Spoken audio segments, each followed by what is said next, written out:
a playlist original. Hello, everyone, and welcome back to another episode of Back to the Blockbuster with your hosts, Gaius and Jackson. Episode 154 coming at you. We got a stacked episode. We're going to rifle through tons of news.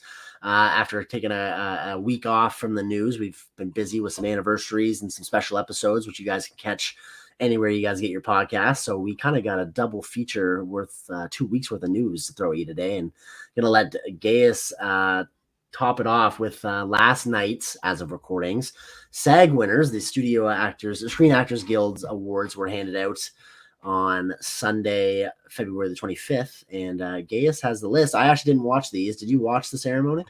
I did not watch it. I had a really busy weekend, so I didn't watch it. No judgment. I didn't watch it either. Yeah, I heard reviews of it because this was, of course, the first one they aired, or I guess that was streamed exclusively on Netflix. I know I saw someone write that it felt like it was like a 2-hour like bloated show because they, on Netflix on the streaming platform, there's you can go as long as you need to, or you don't have to cut anything for time. Right. But then I think it was Merck that commented on this. They were like, I don't know why you thought it felt bloated because stuff like the Oscars can be like 3-4 hours long. So I mean, if it's like clean 2 hours, that should be like a good thing. So I've heard like mixed things about the show itself, but I guess with their winners, I think we possibly have a clearer picture of who might win come Oscar night. It's looking pretty good for Oppenheimer. Who actually won the Producers Guild Award too for Best Picture, and that's a big sign that Oppenheimer is probably going to win Best Picture at the Oscars. Locked. I'm already praising. I'm already happy and celebrating its win at this point. Yep. To bring it down, Oppenheimer also won the Ensemble Cast Award at the SAG Awards. For a female actor in the leading role, this kind of makes the race more interesting between Emma Stone and Lily Gladstone. Lily Gladstone won for Killers of the Flower Moon. So I think it's between those two at this point for the Oscar. And they, of course, Lily Gladstone, I don't think she even got nominated for the BAFTA, but like Emma Stone won that. They've been going back and forth on, who's been winning. Yeah. Divine Joy Randolph won female actor in a supporting role for The Holdovers. She's won pretty much all of them. If she loses Oscar night, then she did something wrong. I don't know. I think that's definitely hers at this point. I think so too. Another one to make the race interesting for a male actor in the leading role, Cillian Murphy won for Oppenheimer, and it's been back and forth between him and Paul Giamatti for The Holdovers. But this gives Cillian Murphy a clearer shot at winning Best Actor. Robert Downey Jr. won Best Supporting Actor for Oppenheimer. Kind of been like the trajectory it's been the entire time as well. That'd be great for him. And honestly, those were the major like kind of acting ones for movies. There were a few TV ones. We don't really cover TV as much anymore, but The People X Succession, it was a good final year for them. They won Best Ensemble for a drama series. The Bear won Best Comedy Ensemble. I don't think it's a comedy, but whatever. I mean, people that's so strange. People seem to think it is, and there are funny moments on it, but I guess each his own. I also thought it was really interesting that Pedro Pascal won for The Last of Us Best Actor in a Drama Series because he's been praised a lot for that show, and he is great. A lot of people thought it was going to go to Kieran Culkin for Succession because he had been winning in that category. But yeah, the good thing about the SAG Awards is it's not a lot of awards to give out between film and television. It's just for acting, and that's it. I don't know. Like you said, I think it's pretty locked for Oppenheimer. Do you think that it's locked in the lead actor category as well for Cillian Murphy, or you think that'd be the category that I think is the least locked? Although I definitely think it's swaying Cillian Murphy. I still think Paul Giamatti is going to put up a good fight. But as far as picture, director, I think those ones are more so locked, more so now than they have been. But no, I don't. I still think Paul Giamatti's got a shot. I wouldn't be like completely caught off guard if he ends up winning. But if I'm betting money, I'm going to bet Cillian Murphy. Yeah. What about the? So here's the deal. I want it for. I know they both can't win, but I know. Both of them would be cut the trophy in half. Right. Both of them would be a fun, like really great success story. They both have been doing this for a really long time. Paul Giamatti has experienced the snub before with Sideways. And I think that's why people are like rooting for him too. But it'd be the case of like two really good actors winning it. And I still don't know. We're doing a Oscar predictions episode next week as of this recording, and I still don't know who I'm going to pick between those two. And it comes down, and it also is the same way for lead actress. I don't know what to That do I'm with Lily split. I don't Gladstone. know. I don't know where to go. That'll be a game time decision. I think you flip a Um, coin at this point.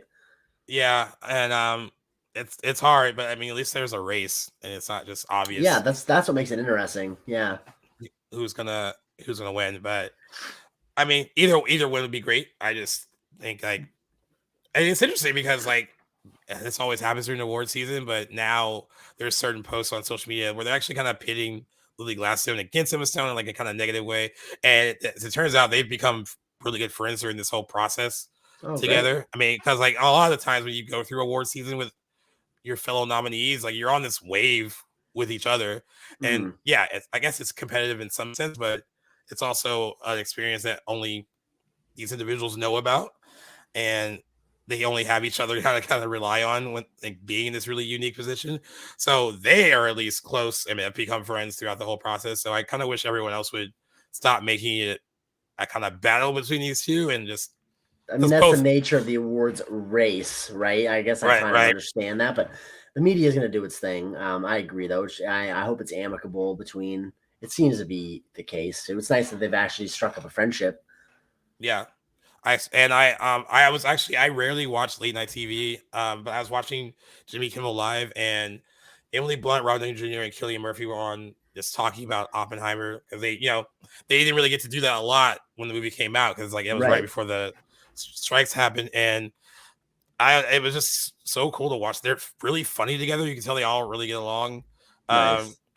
Emily Blunt, she was like, she didn't really do anything with Robert Downey Jr. in the movie, so they got to know each other just on this kind of like limited press tour, and then they all are in a group chat together, on like phone wise, like they all each other like Oppen homies, I guess, like the whole cast does. And Cillian Murphy, you can tell that he is having a good time, but this is also definitely like he seems more like a person that's like cares about the work and isn't so much about like the promoting and hijinks of like doing a press tour. But it seems like he's enjoying taking it all in, and they are those two were really excited for him during that interview. That it seems like he's having like a moment to kind of really shine after being like basically a character actor in supporting roles, and then sometimes as a lead. But like he is finally getting his moment to shine, and it's something that Christopher Nolan promised that he would do for him, and he made good on that promise. So yeah, that's why that would be a good win story too. Exactly. In the end. But yeah, I think if you guys have your Oscar ballots at home, these wins are kind of an indication of where it could go. But you never know. Come Oscar night, you can all be totally different on the night. Exactly. Who knows? I mean, nothing's set in stone, but very much excited for March 10th. I am, and I just want to bring up really quick because the Independent Spirit Film Awards were also over the weekend, and Past Lives won Best Feature, so good job, Past Lives. Nice. We all Celine Song won Best Director. Jeffrey Wright won Best Lead Performance for American Fiction, another really good movie that I think I'm glad it's getting noticed, even though I don't think it possible could win like a screenplay award at the Oscars, but it's a really good movie. Hopefully you can check it out before. That's tomorrow's watch, I believe, actually, for me, is American Fiction. Nice. Yeah. May December won Best First Screenplay as well. And again, Divine Joy Randolph won Best Supporting Actress. So she even sweeps the Indie Awards as well. So yeah, that's kind of our awards season recap a bit. And the next big one is the Academy Awards. And we are going to have an episode where we try to predict to the best of our abilities. Are we just going to, I don't know, we're trying to map it out still. I imagine maybe just the major categories, but maybe we'll do all. I don't know. We'll see how quick we can do it. Definitely the majors first, and then I guess we can play it by ear. But we got to get those pivotal ones down. There's going to be categories where I'm not going to really find it worthwhile making a prediction. Like there's going to be some I just won't have seen any of those work, so I would be fine with missing out on those. But those big ones, we definitely gotta cover. And even if we don't cover them like live, like on the show, like we might still fill out a full ballot. Oh, and then, yeah. And then let you guys know how well we did. That like we did last year, exactly. On the following we both episode. did quite well. Yeah. Did pretty good, yeah. And also other Oscar news, I forgot that Ryan Gosling is officially performing I'm Just Ken That's at right. the Academy Awards after months of speculation. So that should be fun. You know what? We never really got to talk about, but I did. He saw it, and if some of you follow him on Letterboxd, you know what he gave it. Jackson didn't really love it. But what did you think of that I'm Just Ken number in the movie? Did you think it was funny, or were you like, eh? I thought more of like I don't think I looked at it as like humorous, more like Ryan Gosling flexing his musical talent again. Like I was impressed with like the choreography and the direction of the song and his performance in it. I honestly I guess I had like seen it, quote unquote, so many times by the time I'd actually seen the movie that it didn't come across funny to me anymore because it wasn't my first time really seeing the song performed. But like the musical, like I'm a sucker for good choreography, but for the most part, like choreography is not something that I like dig that much. I don't know what it is, but I do think it was like an impressive sequence in that movie. He is great musically in the couple moments that he's singing, and the costumes and stuff for that whole sequence are quite good too. There's a lot going on, but it was really well filmed. I'll give it that. It's really my appreciation for Barbie is more in the technical side of things, which it's hard to deny all those things, but it'll be interesting. I think it would have like kind of felt left out if he didn't perform it, and there was just no performance because I believe it was left up to it was either going to be him or nobody that performed the song at the show. So if there was all these other performances for those nominated songs and then not his, I think it would have felt a little out of place. But just hoping he just does his thing. As long as he does, he can half-ass it. I think it would still be good. Yeah, because Ryan Gosling, guys, he does have a musical background. He was on the Mickey Mouse Club back in the day when he was younger, and there's actually a lot of footage of him like full on like R&B soul singing. I was like, whoa, dude. I have seen that actually, yeah. And it's funny he was on that show with the likes of like Britney Spears and Justin Timberlake and Christina Aguilera. Like they were all on that show together. So yeah, he has musical chops, and it is a well done thing. I wonder if there was any pressure to do it live because it was such a popular thing from the movie. I bet you there was. And he kind of was like in other interviews he made it seem like, oh well, it's not. We'll see. It's not really up to me, but yeah, it is up to you. Because like Mark Ronson was like the guy who wrote the song with Andrew Wyatt was like, no one else is going to perform it if he doesn't do it because he is the reason the song works. So we're probably going to play a clip from the movie. Honestly, that's what I'd be doing. Yeah, I know. Yeah. You wouldn't catch me singing. You're like never. Never. But yeah, so we have that to look forward to as well. But in the spirit of actor, we're talking about acting awards. I guess we should talk about a little bit of casting news. It felt like a finally kind of situation. I know this we talked about for a long time with what we're about to get into. Because there have been so many people have fan casted Fantastic Four, the MCU's take on the Fantastic Four. Back in the day, I know Emily Blunt and John Krasinski were a top choice to do Sue and Reed Richards. Emily Blunt said she never wanted to do it. John Krasinski did do a fun cameo in the Multiverse of Madness, and it's kind of cool. That was that.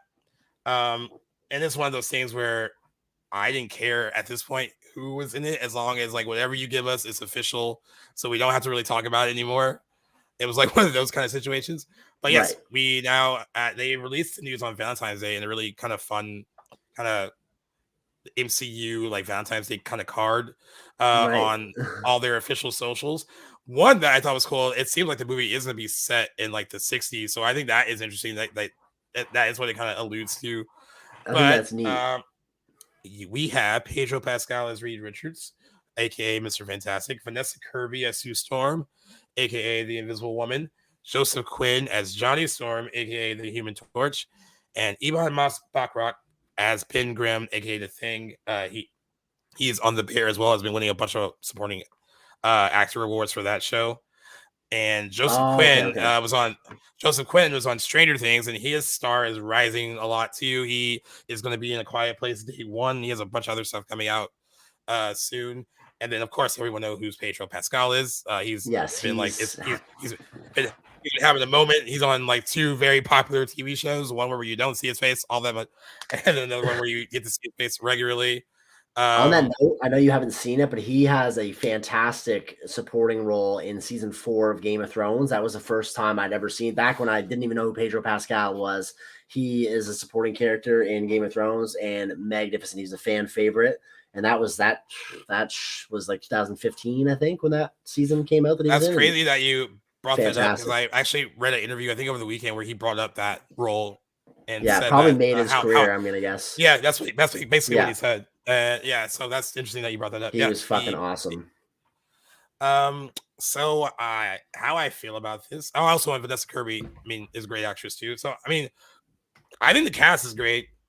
I think Vanessa Kirby, of those 4, she's like the top notch. She was great casting for Sue Storm. I think they're all. Yeah. I don't know the other 2. I know obviously Pedro Pascal. I don't know Joseph Quinn, or is it, how'd you pronounce his first name? Eben? I think it's Eben Moss Bachrock. Yeah. I did not know what he was from at all. I never heard of him before.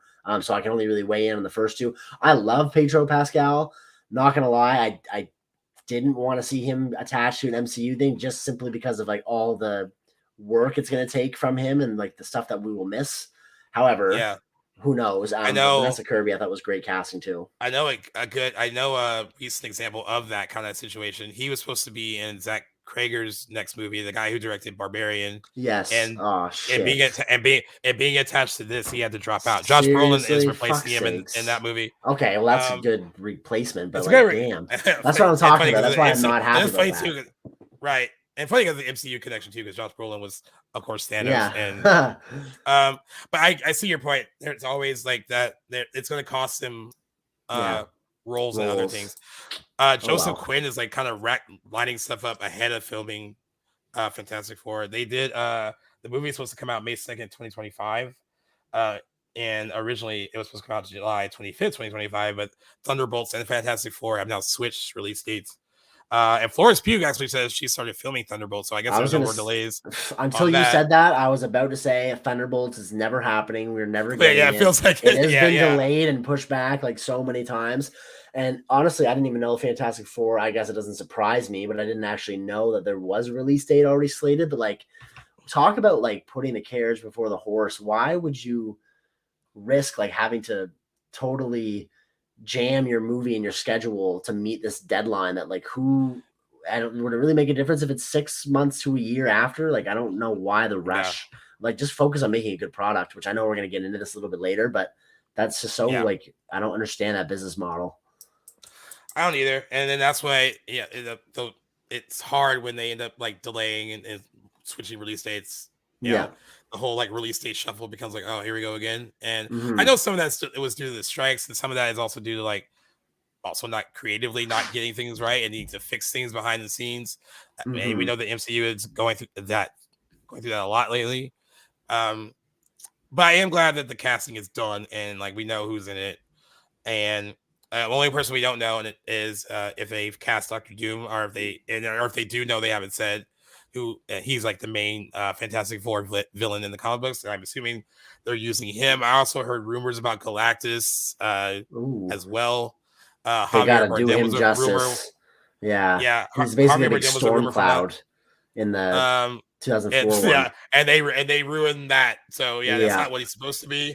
That being said, too, I want to say just justice for the 2005 cast of Fantastic Four, because it's not like it's a great movie by any means, but once you get that one with Miles Teller and Michael B. Jordan, I have never seen that 2005 one.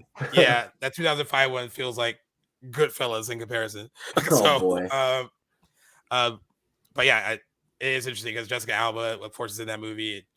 It's interesting how that casting for that kind of movie went back then. Because Jessica Alba doesn't seem like the right choice for Sue Storm, but she was pretty popular in 2005.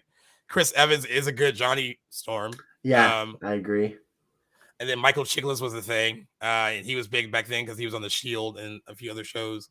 It's just interesting how different the casting process was for each of these movies. And I think they really wanted to get it right for this one. And at least they got 4 really good actors though. So there's that.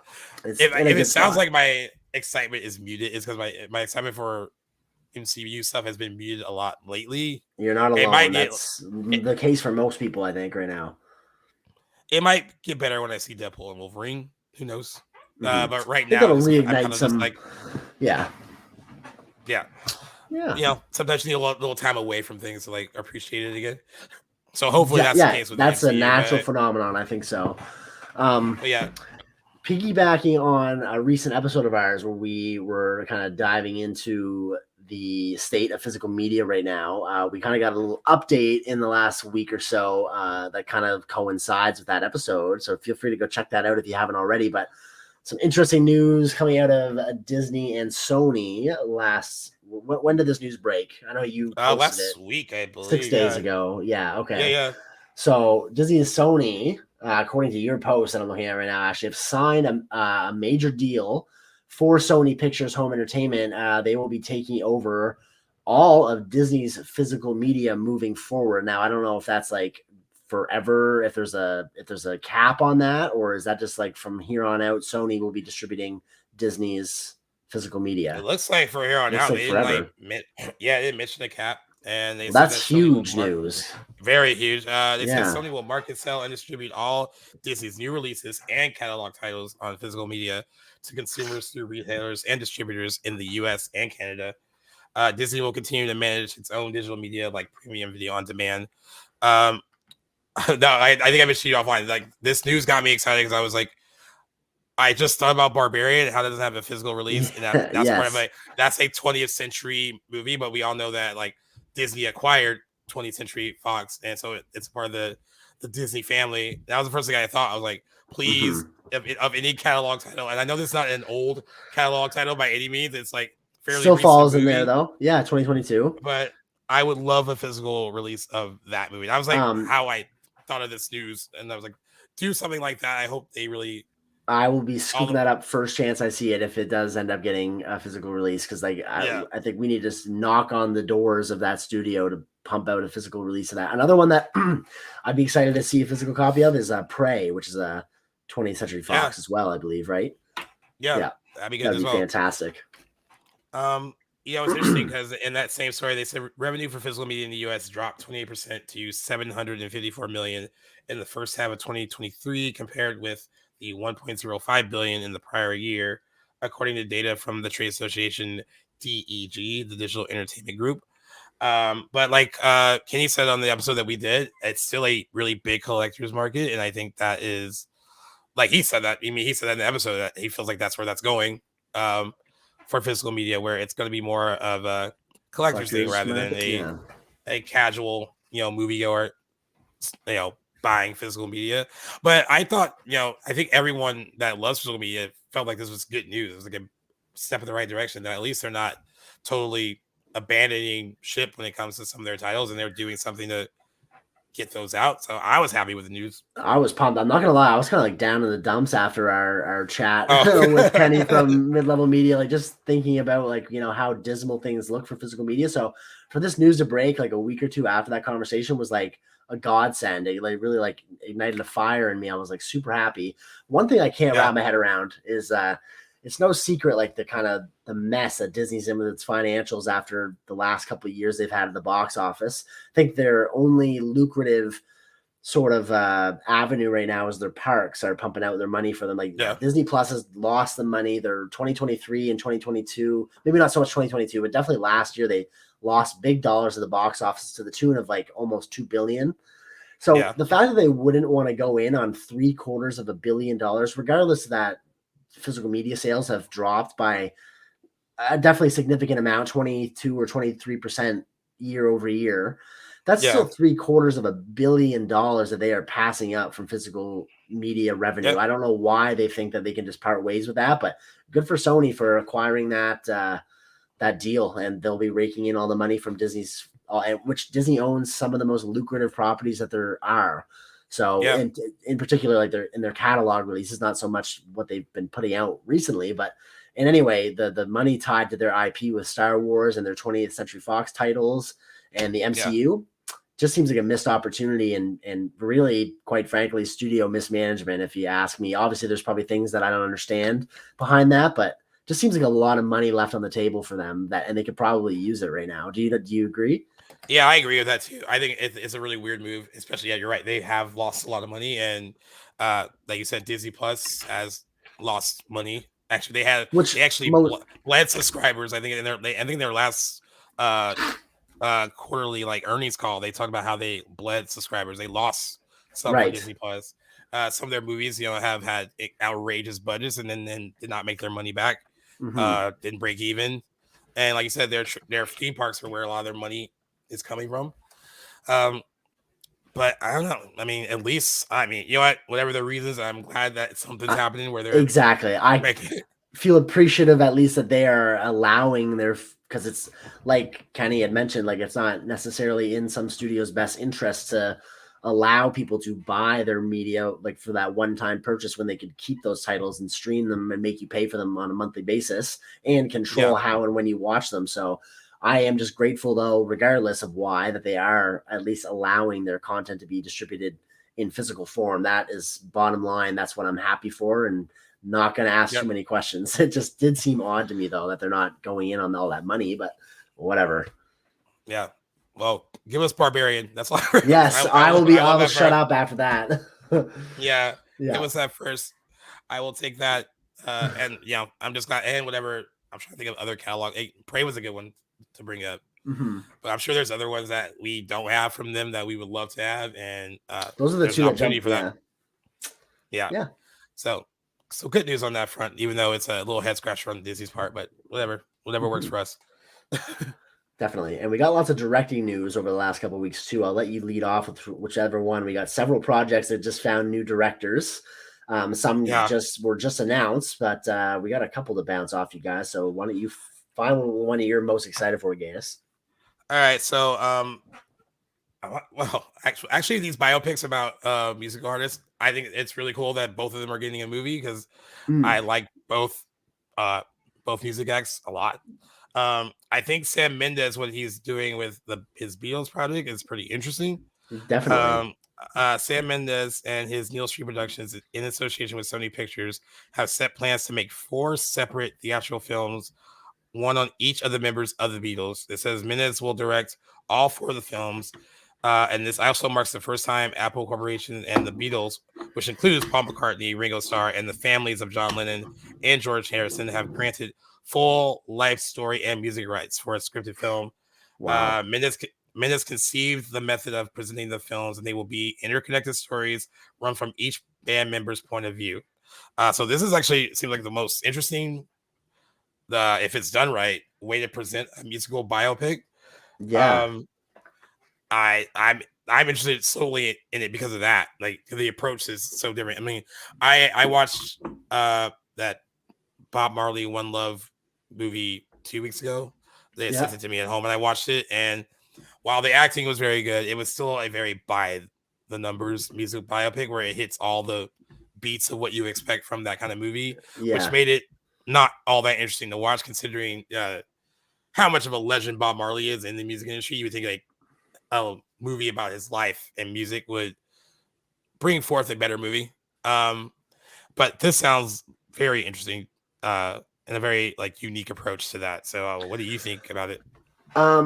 I'm like, I didn't honestly feel one way or another. I was like, hey, that's great that we're getting a Beatles biopic. Like, that's pretty cool. I don't think we've really, none at least that jump out to me. I know there's been Beatle adjacent movies like Yesterday. Danny Boyle's Yesterday. Yeah, exactly.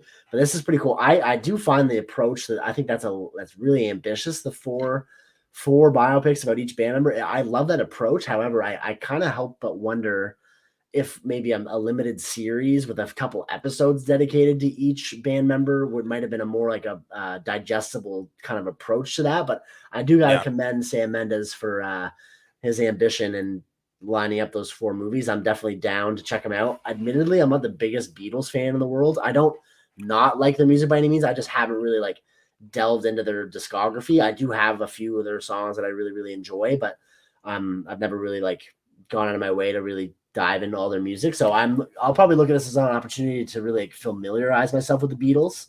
I'm a big music guy, like almost as much as I am a movie guy, but those are just one of those bands that kind of just off my radar. But I love Sam Mendes' previous work. He's directed a couple of my favorite movies, so I'm really excited to see what he does with those. And I think the thing I'm most looking forward to now is who they're going to cast as each band member. That will be the most interesting thing to watch, I think. Definitely. Because I think that casting and then I wonder if they go like unknown or if they go with big names. I think that's that'll be an interesting choice, because I think unknown would be a little bit better, because you can actually maybe see that person get lost in playing them and not be distracted by like a big actor playing one of those parts. But yeah, I love to see what that direction is going to be.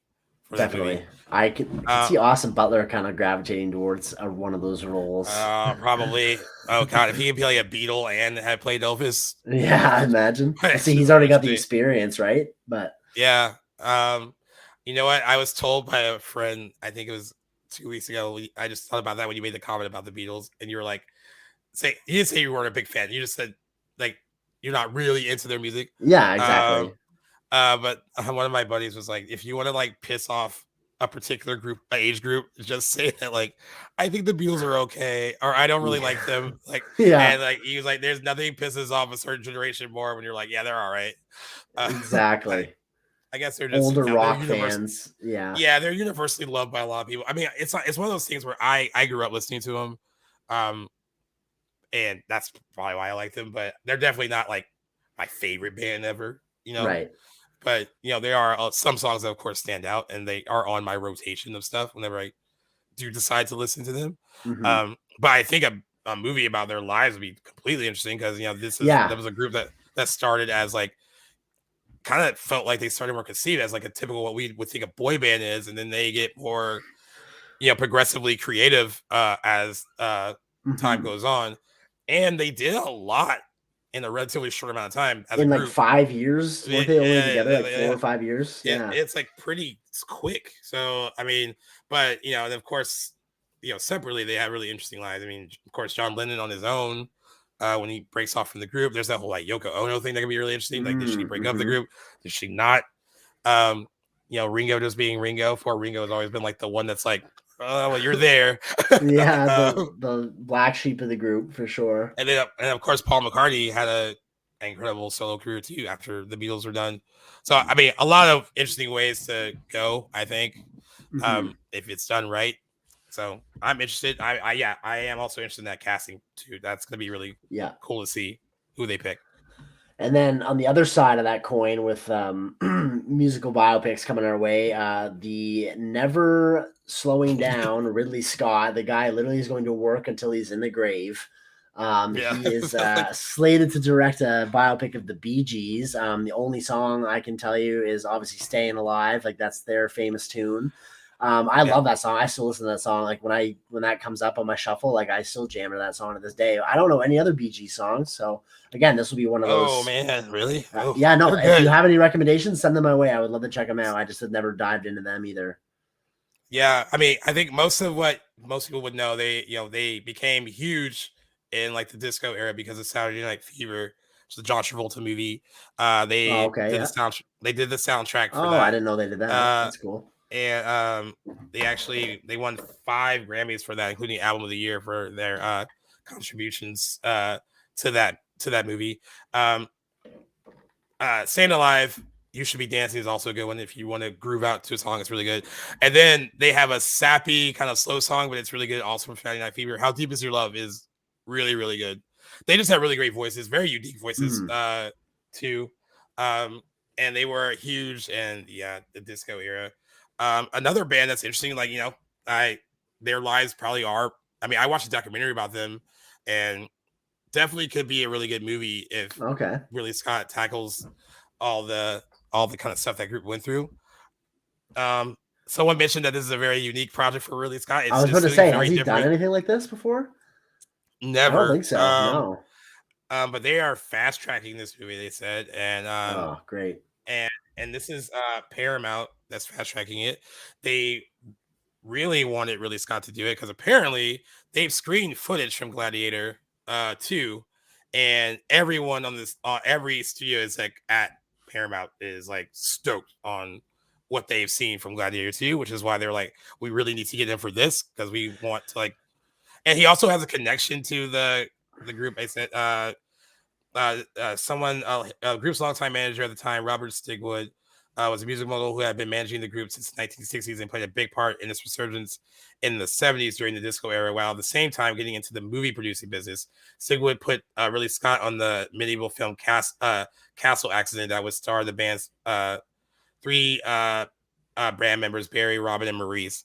Ultimately, that film never quite came together, but Ridley Scott has maintained a relationship with the remaining Bee Gees. So that's why that's possibly happening, but it does feel like a great departure from his other stuff.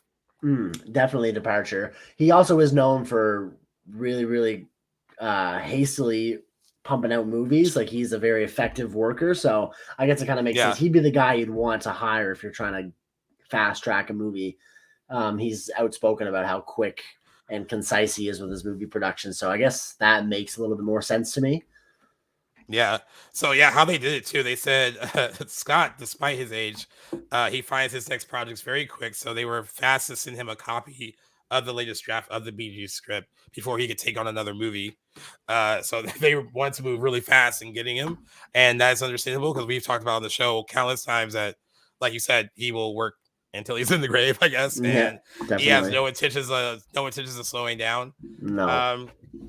And so you only know one Bee Gees song. I threw out a couple more at you to discover, but I guess other than like Ridley Scott doing it, like you're kind of probably like, I don't really know if this really is a good thing, bad thing. You know, I mean, I love Ridley Scott. I mean, I feel innately positive about it. I love Ridley Scott. I'm excited for him to do something like that, especially something that's different.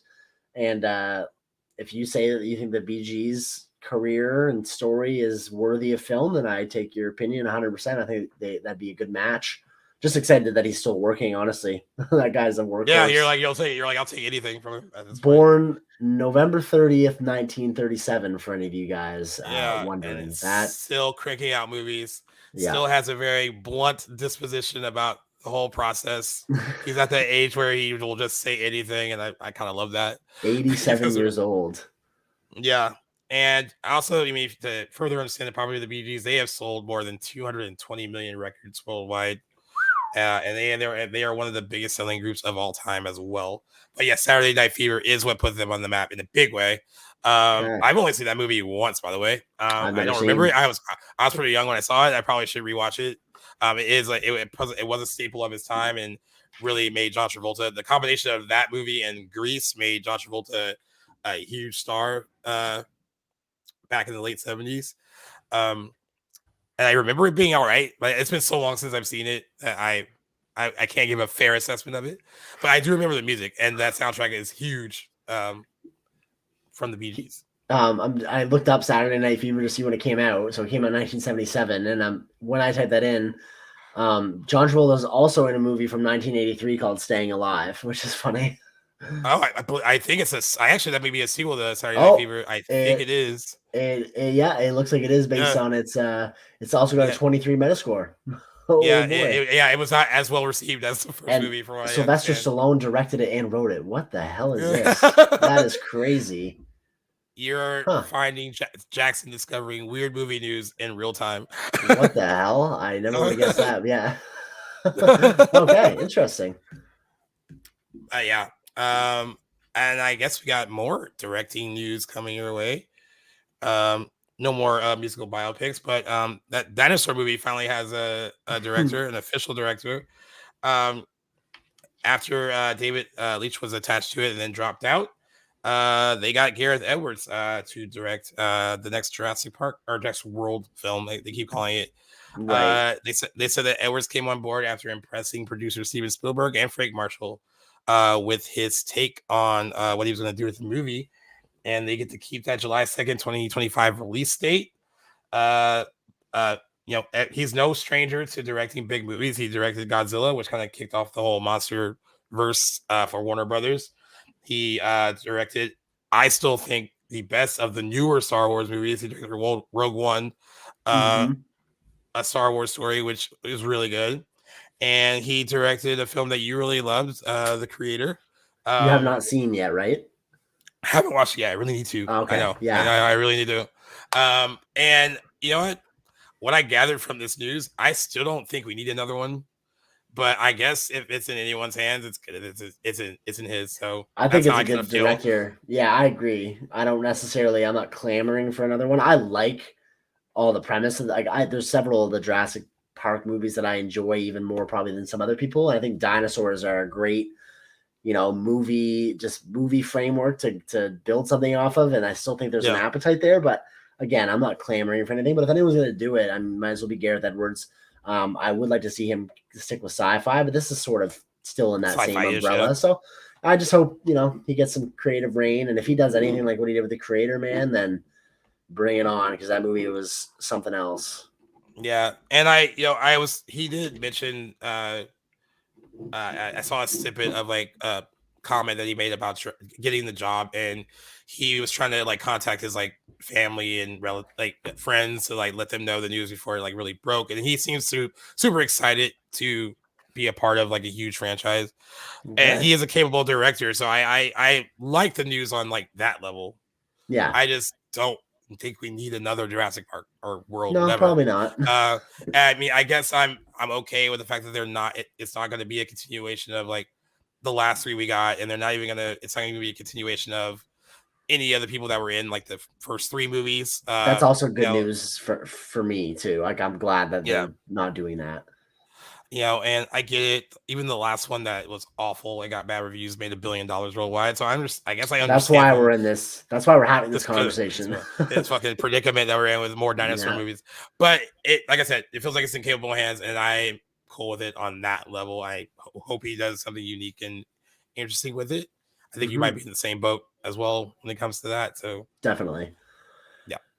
This is sort of directing adjacent news. Not much to really go off of here, but it was announced later last week that, and this is a very interesting pairing. Tom Cruise, who needs no introduction, he's slated to star in Alejandro G. Inarritu's latest movie. Now, Alejandro Inarritu is a very, very famous Mexican director. He's directed projects such as 2014's Best Picture winner Birdman, and then the next year he directed Leonardo DiCaprio to his first Oscar in The Revenant. So for those who might recognize those movies, that's what you can look forward to for him. One movie I got to see from Inarritu is 2006's Babel with Brad Pitt, and I really got to see that. Yeah, Cam, that's so good. We were talking about this news last week, just him and I together, and he's like, he brought that up. He goes, "Yeah, have you ever seen Babel from Inarritu?" Because I've seen Birdman and The Revenant several times each, and I had told him I had not seen it, and he's like, "Yeah, man, we got to get that in real soon." He was like hyping it up quite a bit, so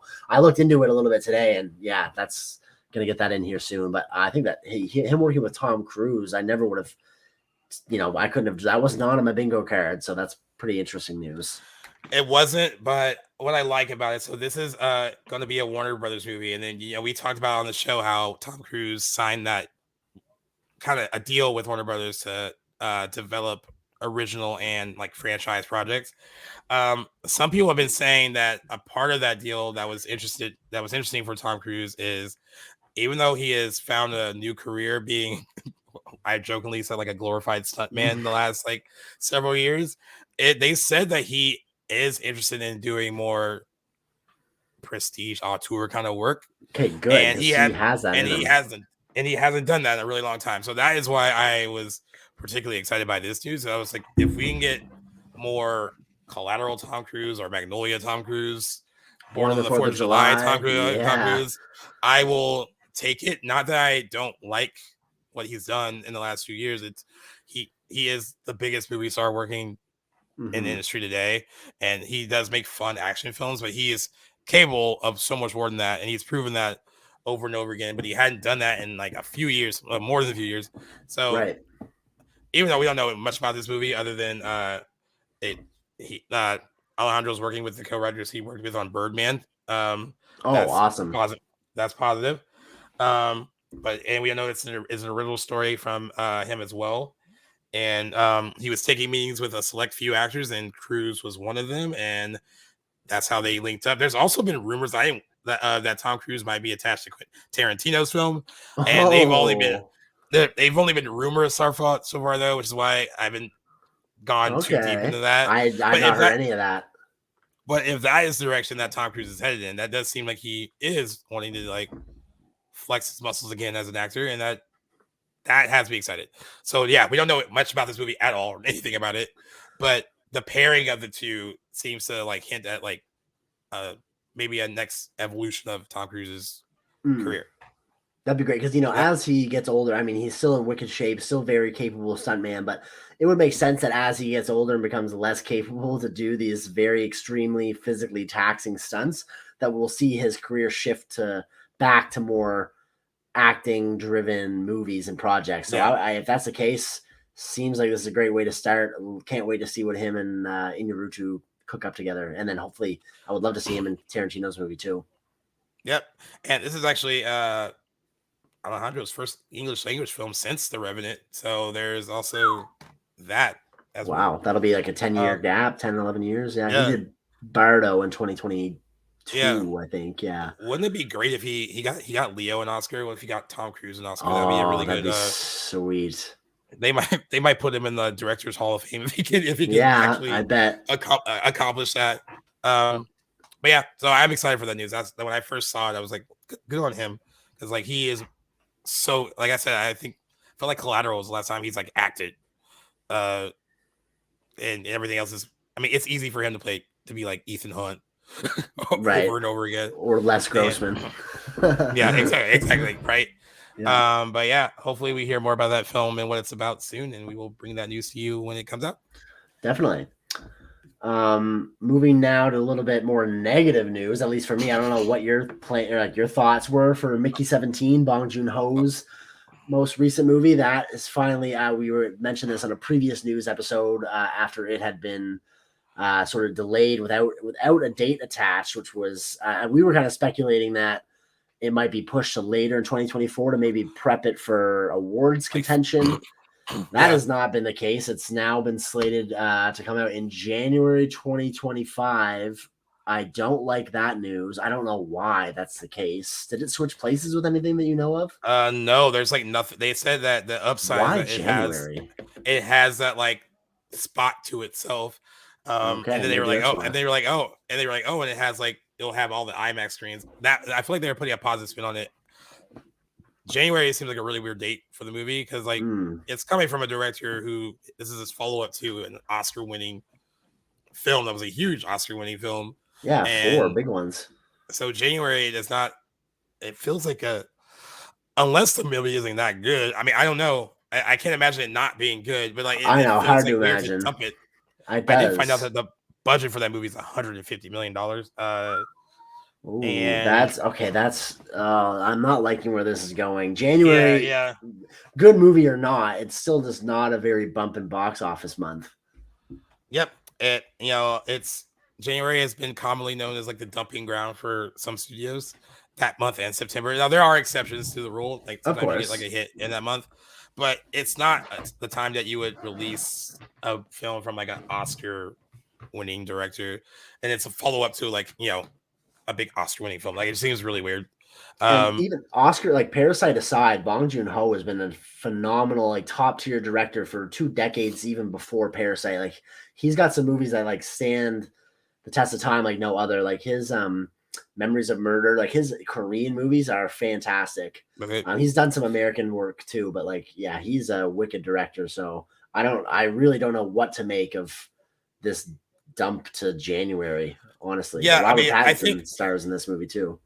Yeah, I think what we originally thought, right, it was going to like try to qualify for festival season. That made sense if they released it like in the fall of this year. But someone made a good point. They're not even giving it like a platform release in December, so it's not going to qualify for any Oscars until like if it does, it would be for the 2025 year, and like it's coming out in January, so it's really early in that time period. So maybe it's not like an Oscar movie. Maybe there's just a lot that we don't know.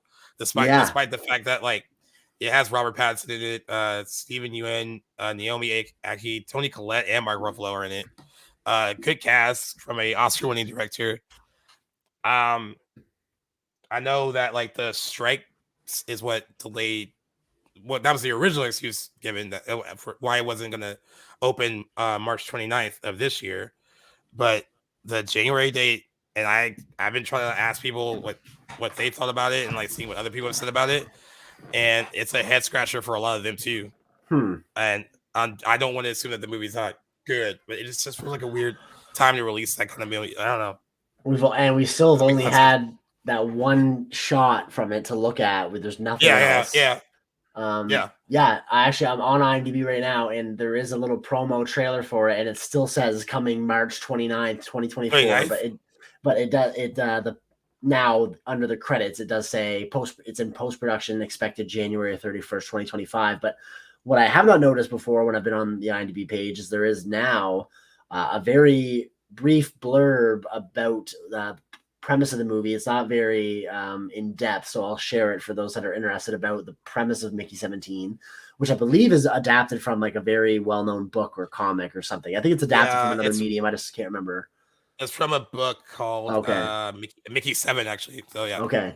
So the blurb on IMDb about the premise says to stop his substitute clone Mickey 8 from supplanting him, Mickey 7, an expendable robot, is dispatched to an icy planet to settle it. It kind of sounds like Moon, that movie with Sam Rockwell from like 2009. Yeah. Kind of sounds a little bit like that, but yeah. I don't know. It's really like worrisome news though. It feels like it's being dumped. But maybe I don't know if you dump a movie like that with a director like this and a cast like that, but still suspect to say the least. Yeah, it's a really odd date.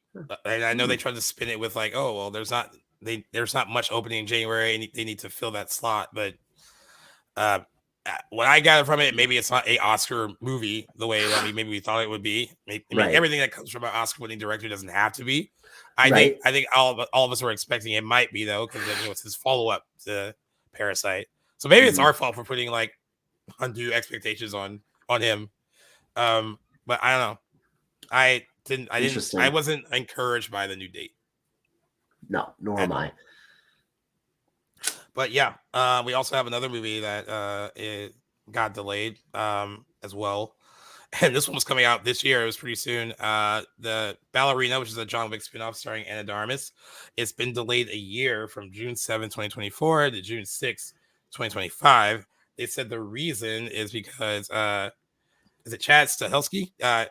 Who was he inked a new deal with Lionsgate to oversee the entire John Wick franchise, and they said that he's working with Ballerina director Lynn Wiseman on additional action sequences for the movie to amp up the spinoff a bit more.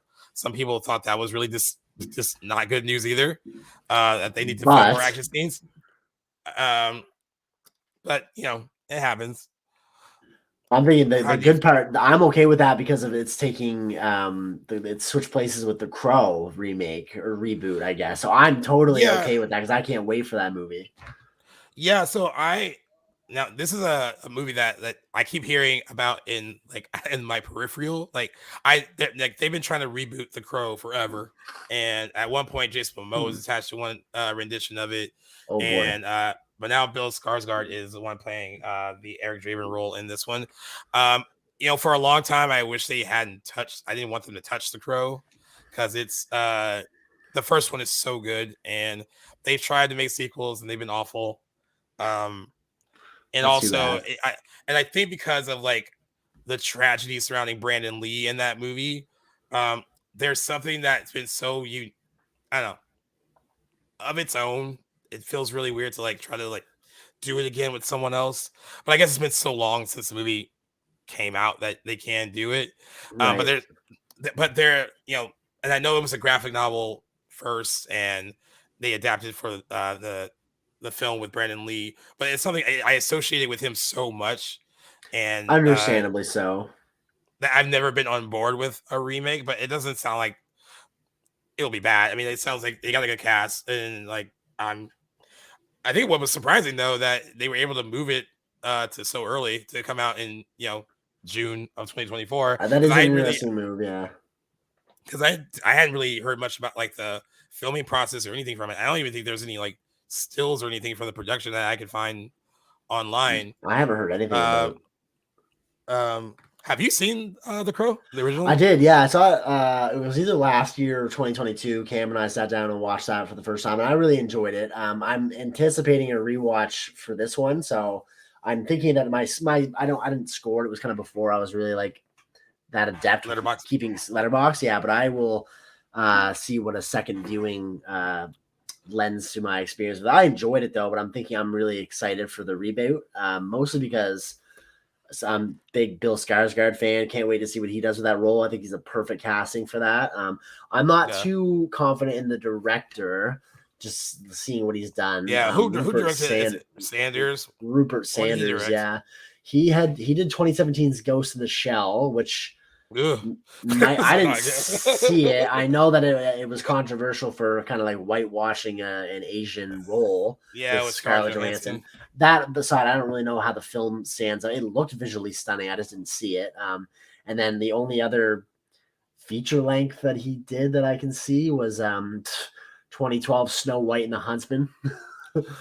Yeah, so not a great filmography to be going into this with, but I don't think that should discount what he might be able to do with The Crow. Totally forgot because I think he had a wife when he was making that movie, and he had like an affair with Kristen Stewart. That's all I remember from that. Boy. It was a really bad PR moment for. That's tough. I think she kind of escaped it a little bit more than he did, but wasn't a good look at all. So that brought me back to that. Also, the original Crow came out on May 13th, 1994, so it could be anniversary for our show. Oh, yeah, may as well. So, yeah, I don't know. I think I want to see more. Yeah. I was just because I was like, did this come out in 94? And I looked, I was like, yeah, May 13th, 1994. Which is a Monday, which is when we film. Yeah. Wow, that's nice, easy. Perfect. That's an easy one. There we go. Yeah, it's such a good movie, and I mean, I probably like it a little bit more than you do, but I also another movie I grew up with, and I think just like, and it's also like, I think the tragedy of that movie, and it sounds just makes the themes of it hit harder. I don't know if it would have hit as hard if Brandon Lee hadn't died, making it. But that whole life after death thing, like the whole thing in that, it just, and then like if you look at interviews from when Brandon Lee was filming The Crow, it's just like it's almost like the guy knew what was going to happen to him. Like he had like these interesting views on like life and death and all that, and it just kind of informs the movie a bit more, knowing that stuff. And I'll have to check those out before I watch it. I just wonder if like the reboot will have that same kind of emotional kind of heft to it without that, but it could very well. And I like Bill Skarsgård too. Yeah, he's awesome. Not a bad choice. But yeah, no Ballerina, no Ana de Armas, but we get The Crow this year. It said, are you concerned about the delay? Are you kind of like, oh, that's cool if they want to amp up action scenes? I'm fine with it. You're fine with it? Yeah, I trust Chad Stahelski. He's more than proven himself to be capable. I trust what they are doing with that. And honestly, like I'm still like, we got John Wick 4 last year, almost a year ago, I guess, in a couple months. But I'm not clamoring. I know, because crazy how time flies. But I'm not clamoring for more of that universe right now. I'm happy with what we got. I still am okay with getting more, but like I'm not like, oh my God, I need more John Wick in my life right now. I still want to rewatch 4. So I think more time in between that is fine. And I'm excited for the Crow reboot. So I'm totally fine with that. So it's kind of like a happy accident in my perspective anyway. Yeah. Did you watch The Continental yet? The one that Peacock show that they did, like spinoff? No, I probably won't ever, because I doubt I'll go out of my way to subscribe to Peacock, but it was only 3 episodes, wasn't it? Yeah, like 3 or 4, something like 3 or 4, yeah. Breathing. Yeah. I would come across, like if I come across it, I'll watch it, but I don't know if I'll really go out of my way to see it. Did you? No, I didn't. I heard mixed reviews, so then I kind of stayed away. But maybe I'll check it out. Also, I'm fine with the way things ended with that last John Wick. And I know that I know it was a prequel, but like I was fine with like putting that universe to bed for a time being, which is why I don't think I'm too worried about the like yourself with the Ballerina delay either. Like give it time, do whatever you need to make it as good, and then release it then. Yeah. So what we got next? Last bit of news before we get into a couple of trailers and box office. I don't have the numbers to support this in front of me. Maybe you do, but this kind of goes in hand. We got 2 sequels that are coming out this year that have had some really startling budget news kind of come out about them recently. So Gladiator 2, Ridley Scott's movie that's debuting in the winter of this year, and oh my goodness, why am I blanking? Todd Phillips' Joker 2. Both have had insane budgets balloon out of control, it seems like. You have the numbers in front of you now, don't you? I do. They said for Gladiator 2, the blockbuster's 49-day shoot had originally been budgeted at $165 million before rising to a reported $310 million. No. This would put the film in the top 10 most expensive movies ever made, just behind Avengers: Infinity War, which cost $325 million to make. I thought it was like 290 or 280. I didn't know it was 310 million. 10. Oh, in the case of the Joker sequel, this news was kind of buried in a bigger story about how they think Warner Brothers is trying to make itself more attractive for a potential sell and merger with another studio, which is why they've been recruiting people like Tom Cruise and like wanting to like basically fix their image that they kind of messed up last year with shelving films for tax write-offs and The Flash and all that other stuff. Right. But within that story was they said that the budget for the Joker 2 increased to $200 million. Joaquin Phoenix was paid $20 million to reprise his role. Lady Gaga was paid $12 million. I mean, that's part of the budget, but it seems really it seems really big for a movie like this. And just bear in mind that the first Joker cost $60 million to make, so that is a huge increase in budget. This movie is going to have musical numbers and stuff too, and all that. Right. It still seems excessive. I put a poll on G-Reels asking if anyone thought it was excessive, and I think like 95% people think, it was excessive. Definitely. For this kind of movie. And then that Gladiator 2 budget news came out like a couple of days after this, and so it's just another example of I don't know how it gets so out of control.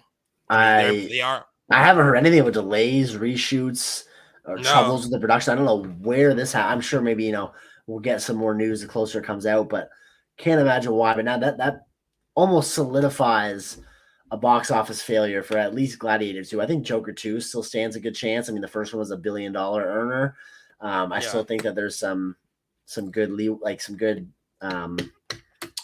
demand, I guess, for the sequel there. I'm excited for it, knowing it's a musical and all that. I think that's a good one to keep under wraps, though, because I think you might lose some people on that. Maybe I've heard some of my own friends that like the first Joker hear that it was a musical and not being a big fan of that. So keep that under wraps. But Gladiator 2 now has to be $1 billion earner to break even, which is not great. As much as huge as Ridley Scott is and the first Gladiator movie is, Gladiator 2 I don't think is going to really have like the younger audiences running out to see it. It's going to probably skew older and male. So I mean, I'm not sure that there's $1 billion worth of customers lining up to see it.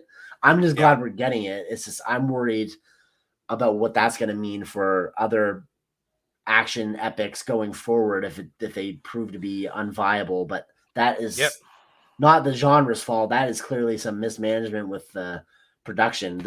I can't imagine why that budget. I'm glad you brought that up, because like a report from the World of Real said like it's interesting that initial comments about Gladiator that we talked about in that BG story, so they were blown away by the footage that they saw, right? But then the Hollywood Reporter, when they announced what the budget had ballooned to, they said in that piece that Paramount execs are feeling terribly vexed by the whole ordeal, and that it's a runaway and it's not being managed. And this is like an anonymous person from Paramount, for it to balloon like that. They said that the strikes accounted for some of that money, as the shutdown was costing Paramount $600,000 a week, which roughly tallied to around $10 million in losses once production restarted in December. However, they said that's not enough to justify a budget that skyrocketed to over $300 million. It turns out that there were accidents on set. You actually brought that up, I think, on one episode. that there was an accident on set, and there was also complaints about animal abuse and walkouts. They said a stunt gone wrong in June sent 4 crew members to the hospital with non-life-threatening burn injuries. Then July, PETA sent an open letter to Scott filled with whistleblower reports about horses and monkeys being abused on set. Reports that sources close to the production denied, noting that the Humane Society was on site during filming. But they said even despite all that and the stars attached, that budget doesn't make much sense. I didn't consider the strikes and like the financial impact that would have on the budget. That makes sense, but yeah, that's a drop in the bucket in a $310 million budget movie. And honestly, you take $10 million off of that, you still have a $300 million budget. I mean, if that was like the cost of that, and they originally greenlit it for $165 million because that's what that seems like that was. That is so bad. Oh my god. I know in Ridley Scott, you really trust. And I will also in Ridley I trust for sure. But that's a lot. And I am nervous about a movie having to make pretty much $1 billion to break even. With the Joker, they were like, hey, that last movie made $1 billion, so maybe it's a good investment to spend $200 million on the sequel. But it definitely has a plot or a potential plot that might alienate some people from seeing it. And that's I think so. That's the whole musical aspect. And I will be interested to see, like most movie musicals being promoted right now, if they will actually put that all out in the marketing or not, and pretend like it's not a musical. And then I'm guessing they won't really market it that way, just judging on current trends. But anyway, I'm excited to see how that all goes. I'm not opposed to it being a musical at all. I think it's an interesting direction. I wouldn't have necessarily picked that as what I want for that movie before it was announced, but I'm not opposed to it by any means. Well, it's interesting because we are gonna Jackson suggested a really interesting kind of special episode for us to do about kind of like basically the evolution of movie budgets and how we've kind of gotten to this point, because we've been talking about it a lot, where these budgets have gotten insanely out of control, and it's becoming where movies and studios have to rely not just on domestic box office but also foreign box office to break even sometimes, not even turn a full profit. So potentially that these two stories broke right after Jackson suggested doing that. So it's like you're seeing what's going on. You're like, maybe so. Maybe I got a crystal ball in front of me, but you guys can look forward to that episode. We are slated to chat about that a little bit into March. So keep your eyes on that. Definitely going to be an interesting conversation because something's got to change. It's a really interesting trend right now in Hollywood with these massive budgets, and it's just not sustainable. Yep, I agree. All right, we have quickly, two trailers to break down. I'll let you choose which one you want to go to first. I think we're gonna definitely be on the same page for one of them, and I'm curious to see where we land on the other one. Yeah, I think we actually offline talked about one of them. We were like, that looks good again. It's the second trailer for that particular movie, and the first one for the one we're going to mention first. I have never played Borderlands. I don't know anything about the video game. Nor do I. But it's a upcoming science fiction action comedy being adapted by Eli Roth, who co-wrote the screenplay with Joe Crombie, based on the video game series of the same name, developed by Gearbox Software. The cast is pretty good. This is what I will say I enjoyed about the look, is that we got Cate Blanchett, who already worked with Eli Roth on that House with the Clock in Its Walls or something like that. I feel like I butchered that title, but she was in that. No, you're right. Yeah, with Jack Black. Kevin Hart's in this as well. Jack Black, Edgar Ramirez, Ariana Greenblatt, who is in Barbie. She was America Forever star in that movie. Bobby Lee, Gina Gershon, and Jamie Lee Curtis. The cast is great. Yeah, Gina Gershon, I did not know was in this until right now. Yeah, and she had already worked with Eli Roth on Thanksgiving, so that's probably how that kind of came about. Right. What the vibe I got from the trailer when I watched it, it reminded me of Guardians of the Galaxy, and then look and kind of like what they were trying to go for. I just don't know how I feel about it. Yeah, I'm with you. I'm curious. It has potential to be fun, I guess, and the cast is great. But By the way, I think filming wraps on this movie June 22nd, 2021. Oh, So what? yeah, and Oh, Jesus. I think it had a lot to do. They filmed it in Budapest during COVID, and so there was a lot of stop and go, and then there were some reshoots, I guess, that had to happen in 2023. It was 2 weeks of reshoots that were directed by Tim Miller, Yeah, due I've to seen that. due to Roth's commitments to Thanksgiving. And they said while Roth would not be involved with the reshoots, he remained attached to the film and gave Miller his blessing. So I guess take that with whatever how you want to take it. Usually reshoots can be good, can be bad. That being said, when I found out it was done filming in 2021, I was like, "This is a huge gap between when they finish it and when it's coming out." Has potential to be fun, and I also read that Gearbox Software says that they believe, and this is a term statement that Jackson and I don't love, but they believe that Borderlands can be the start of a new cinematic universe. So, oh my God, I'm gonna shoot that down right now. There's not a fucking chance. I don't see that happening at all. I love Eli Roth though. I had known that he was directing this, but like even when I saw the trailer, I did not see any of Eli Roth in here. Really, maybe some of the comedy. I don't know. I didn't really feel anything about this movie. Didn't do anything for me. It looks colorful and like pretty cool design and set design, production design. Like it'll have good production values and merits, I think. But like, yeah, I honestly I don't know what Cate Blanchett's doing in this movie. She seems like way above this sort of material, personally. I'm just gonna say it. I don't think I've ever said it on the show before. I cannot stand Kevin Hart. I do not want to even watch him do anything. Like I cannot stand that guy.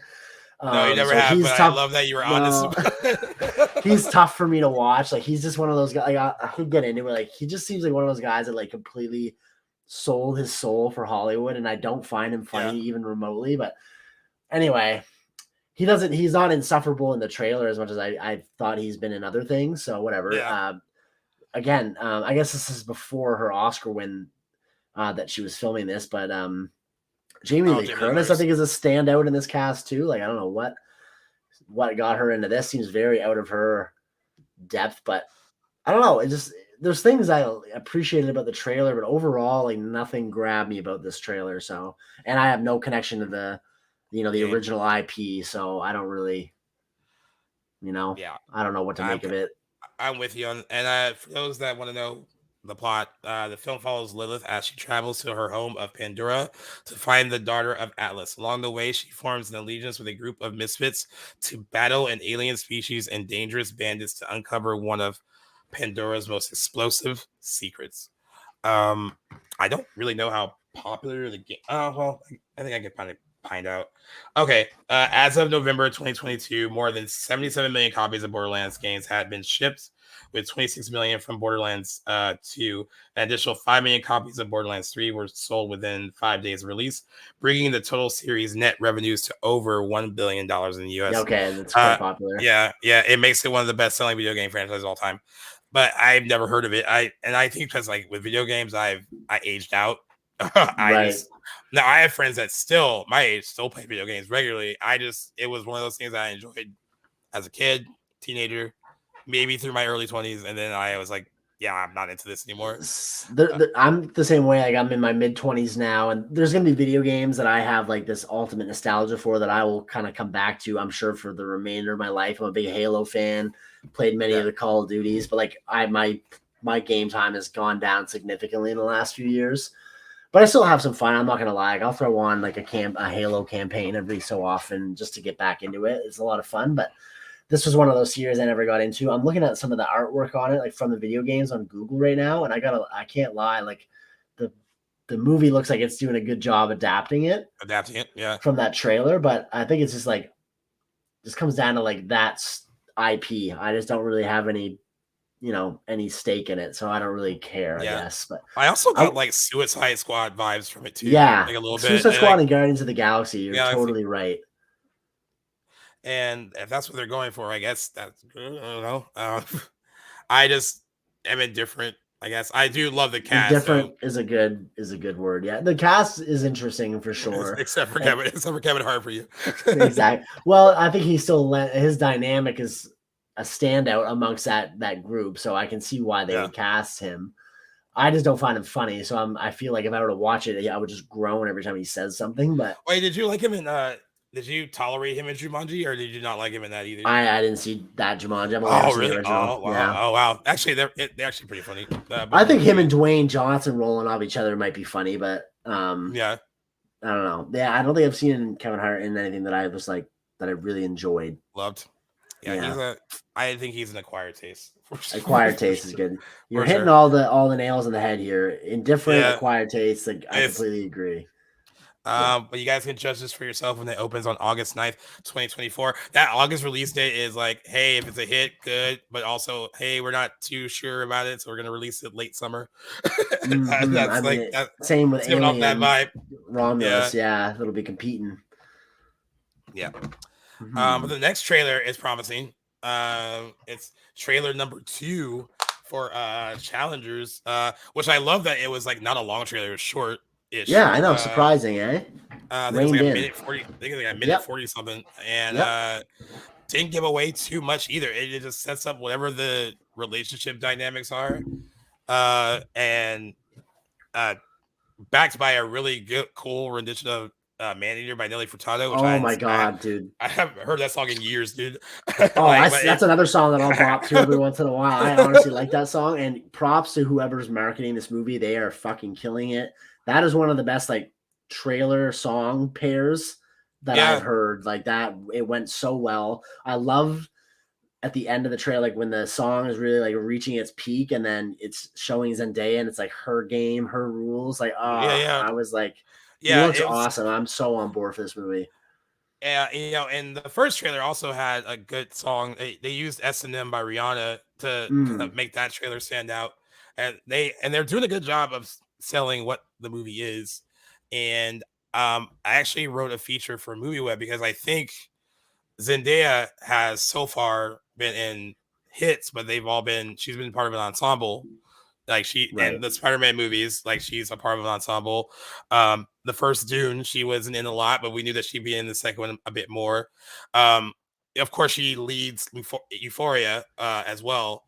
And in the midst of all that, she's also become one of the most recognizable actresses of her generation, and is a worldwide known actress too, based solely on the fact that she's been in these big, epic kind of ensemble action movies that have hit worldwide. But this will be a test of her leading something on her own. I mean, I'm not saying that Mike Fiennes and Josh O'Connor, they have their own fan base too, but all the marketing is centered around her. Yeah, and it's she is the poster is centered around her mostly. The trailers have been released centered around her. So this will be a real test of her kind of leading lady status if she can open a movie on her own. The way they're marketing it, though, I'm thinking this trailer also came out when it did because they are attaching this trailer to Dune Part 2, which is very smart. Nice. As well.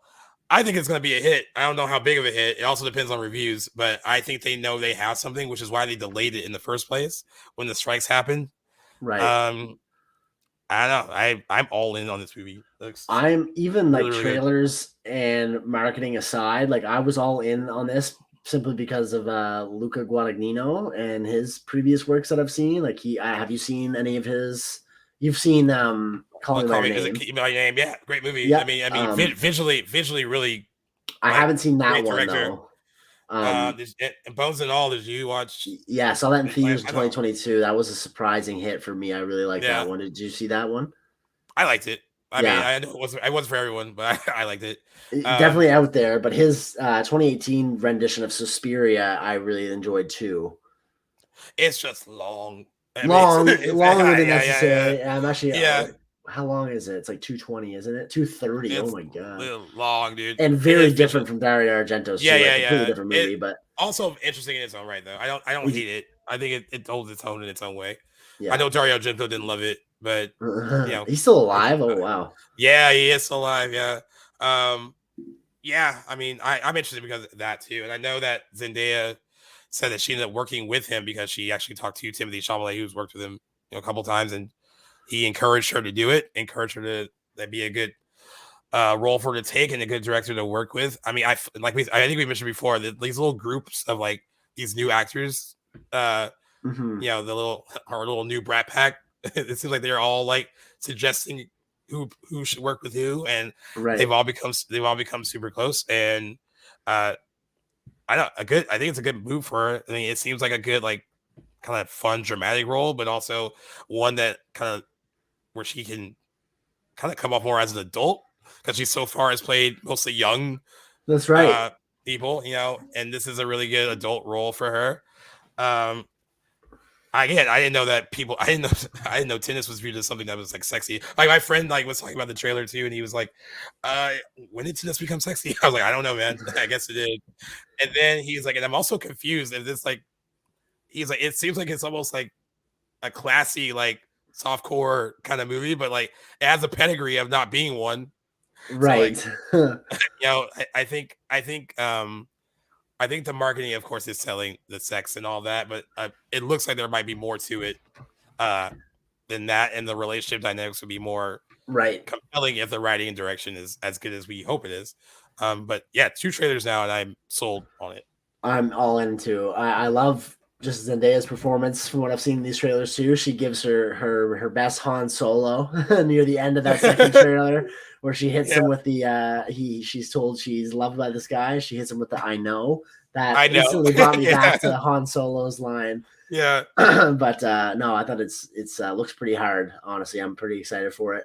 Love the artwork on that cover too. With it's clearly not a photograph. It looks like a painting of her looking at the tennis court, and each rival is reflected in her sunglasses. This is super neat. I think this is like destined to become like a Criterion classic. Like it looks awesome. Hopefully. Yeah. And for those that don't know, it's about the short premises. Following a losing streak, a Grand Slam champion's wife and coach signs him up for a challenger event where he will face off against her former lover. And of course, there's more to it than that, probably. But this movie was supposed to premiere at the Venice Film Festival, so I think they know they have something pretty solid here, and that's why they delayed it. And if you're wondering why they delayed it, it is, I think a lot of it has to do with Zendaya. She has 184 million Instagram followers, and her reach is pretty significant.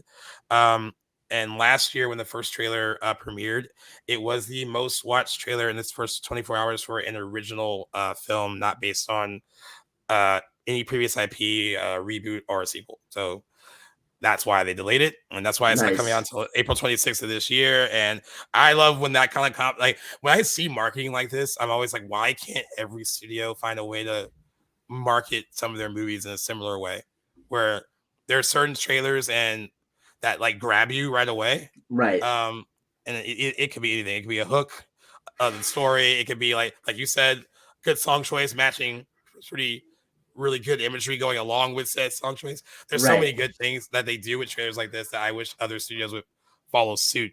Like we never talked about this trailer on the show. I wish every horror film would like market the way that Neon's marketing like Long Legs, because that looks like a really interesting another movie great too. Another great example based solely on marketing. So I was like, hey, like do that.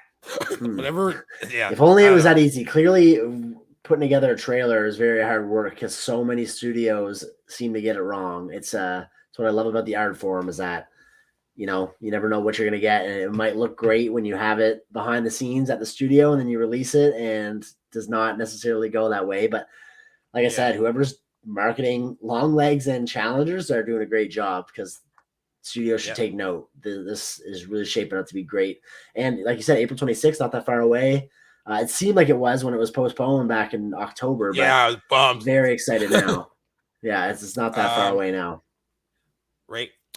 And I guess continuing on the Zendaya train, we have box office predictions for a film that we're finally happy that we have something exciting to go see in theaters. There's been a wasteland at movie theaters lately. Yes. But Dune Part 2 is opening this weekend. It has a lot of hype surrounding it, a lot of good reviews already. They knew that they had a good movie because they lifted that embargo last week. or I think even before that, it was super early. So far, it has a 97% on Rotten Tomatoes. That is incredible, and I think it's like I think a lot of reviews already counted for that too. 97% with 154 reviews counted so far. So there's I think 1 or 2 begrudgers that didn't like it on Rotten Tomatoes so far. Irrelevant. Irrelevant, yes. We're both excited for it. I don't know. I don't know how to predict this, and it's not because I think it's gonna not do well. I think it is gonna do well. I just don't know where it's headed because predictions are all over the place. We can't even really compare it to the first one because the first one was a day and date release in theaters and on HBO Max. It was released during the pandemic when theaters weren't 100% open, but it did have a $40 million opening weekend despite that, and that's pretty good for the conditions that it was released in. I believe the first one made over $400 million worldwide. 101, I believe, or 101 million was from here and from its domestic take. And predictions go from, I just read, as low as 50 to as high as 125 right now. And they said predictions keep going up and tracking keeps going up because of the good reviews so far. And they said pre-sales for the sequel have come on strong in early days, mostly notably in premium formats such as IMAX. And that it actually pre-sales are matching what they saw with Oppenheimer over the summer. Ooh. That movie did, I think 90 million its opening weekend. So yeah, this is a hard one to predict in a very good way. Yeah, I'm going high for sure. I have a lot of faith in this movie. I think, if anything, that delay for 5 or 6 months probably increased the hype. I think a lot of people, especially like you said, it's been a pretty dull couple months at the box office so far. I think Dune's really going to sneak in there and be the first significant release. And I think if people are anything like us are going to be clamoring to go see something juicy on the big screen, we have not been treated to anything remotely to this scale yet this year. So I'm thinking a lot of people are going to come out for this. I recently, just the other day, got my rewatching of Dune Part 1. I'm at an all-time high right now for this. Like, I loved it. It was so much fun. Great rewatch. I hadn't seen this since theaters in 2021. So maybe I'm biased. I got a lot of faith riding on Part 2. So what'd you say tracking? I know it's quite the gap, but what's the high end? The high end right now is 125. And low was 90? 50, and I think 50, that's the 50 gap. Really low. Yeah, that's the 120. How is that making sense? Tracking is all over the place. I think some of them, they're trying to be conservative with the predictions because they're like, even if it was a $50 million opening weekend, it would be an increase over the original opening weekend. But I think what they're seeing from pre-sales and everything, that it will be higher than that. All this to say too, I want to mention that beforehand, like, props to, we've seen a lot of movies of a similar scale in the last couple of years with an even bigger budget. This one does not have a small budget by any means. It's 190 million, but like, I feel like this could have easily been a $300 million movie in lesser hands. So props to Denis Villeneuve for managing this huge epic feature. In a good way. It seems to already be one of the best sequels of all time. So that's boding good for it as well. But I'm going to go in at 115 as my guess. I like that. I'm thinking it's going to do really well. And I want to correct myself too. The first one actually made 109.9 million domestically and 434.8 million worldwide. I don't want to go too high because I feel like it seems like the excitement is there and the reviews are so good, and they've been promoting the hell out of it too. Right. Actually, I've only seen the young cast promoting it a lot. I haven't seen anyone else on TV shows and stuff. It's mostly been them. Yeah, I haven't really seen like Josh Brolin or Christopher Walken or anything. And already them like or But I guess it makes sense. They're the it kids of the bunch. Right. You said 115. Yeah, I know it's high, but make things interesting. All right, I'm gonna go with 105. Okay. I think it's cool though. I think it's cool that we both think it could go over 100. I know, that would be awesome. When was trying to think of what the last like over $100 million opening weekend was. It would have to be like in the God, I can't even think right now. The summer. Yeah, some either one of the Barbenheimer movies. No, I don't think it was Oppenheimer. Was it? It would definitely be Barbie. But I think Oppenheimer had 90 or something like that. It was always close. Yeah, I think you're right. Yeah. And it's interesting. Blade Runner 2049 only grossed $92 million domestically and $257.8 million worldwide. I guess that's why that was considered a disappointment when it came out. So yeah, like you said, Dune needs to make $475 million to break even based on its budget, which covers the film's marketing costs as well as the split that theaters take from the grosses. So I think that's very possible. I think it's definitely outgrossing the original movie, the first movie. I think this is $1 billion movie this year easily. I also think saying it now. I also think that it will. I know Wonka has been Timothée Chalamet's highest grossing film to date worldwide, but I think Dune Part 2 might surpass that. And Wonka currently has grossed $617.2 million worldwide and $214.5 million domestic. And I think that Dune Part 2 is going to overtake that. I agree. Could be pretty bullish to say that, but I don't know. It seems right. Yeah. And another little box office news. Nothing really a lot to report because it's been boring. But Madam Web did fall 60% in its second weekend, 60.9% to $6 million. It has grossed $35.4 million domestic. By the way, that doesn't even match the opening weekend of Morbius. In its in 2 weeks. Oh God, Sony just give up. Yeah, and Bob Marley One Love is still number one as of now because there was nothing else really out. It dropped 52%. That's pretty normal. 13.5 million has grossed 71.1 million domestic and 120.5 million worldwide. So it's turned into a little nice little word of mouth hit. And that is really all the box office to report because there was nothing coming up until Dune. Right. So we're excited. We'll see who wins. I feel like we both win if it even if it opens below 100, if it's like 90, 80, 75, whatever. Anything higher than the opening weekend of the original movie is a win.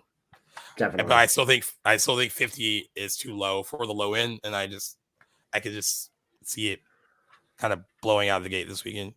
Yeah, me too. Showings are so I already sold out for my friends were trying to figure out what days they wanted to see it, and they were looking on their little AMC apps, and they're like, dude, most of these are almost sold out, or there's only front row seating, and so could be in for a big one. Yeah, hopefully so. I'm not being shy and thinking that this movie is going to blow everyone away. Cannot wait to see it. I'm slated to see it a couple times this weekend. See it Thursday night and Sunday night. So gonna have that review up there pretty quickly. Cannot wait. This is definitely one of my most excited, most anticipated of the year. So can't believe it's finally here. Yeah, and if you see it before me, just be like, "Hey, it's really great," but be as vague as you can. Yeah, I will be, but go see it as soon as you can. Oh yeah, for sure. Yeah. All right, that wraps up episode 154.